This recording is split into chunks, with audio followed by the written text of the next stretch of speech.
Ja, altså, I ved jo godt, det er mig, der er Nikolaj Jakobsen, ikke også? Altså, det er mig, I ved godt, med 4 verdensmesterskaber, ikke også? Så er jeg nede på Borland Fond i Svendborg her den anden dag, ikke? Sammen med nogle GOG-spillere, ikke? Og så siger de så er der så en pige, hun siger så, jamen, skal du så ikke samme ture som Ulrik Wilbæk ind i politik? Så siger jeg, nej, det skal jeg ikke. Lige nu har jeg andre prioriteter, ikke også? Og så siger hun så, jamen, altså, hun er godt nok folkesocialist, ikke også?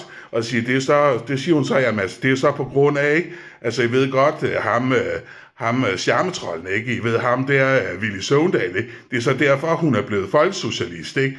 Og så siger jeg så, jamen, så på grund af det der, the ice is melting at the poles, som blev meget berømt for nogle år siden, så det var så derfor, så Henning, der ved, der er backupper for GOG'erne, ikke? Jamen, så siger han så, that's a good winning, Hansi. Maybe we can use that in another afsnit. Så sådan var det lige en tur nede i Svendborg, nede på Borland Fond. Det er altid, altså, så kan I have det rigtig godt derude. Rigtig god sommer.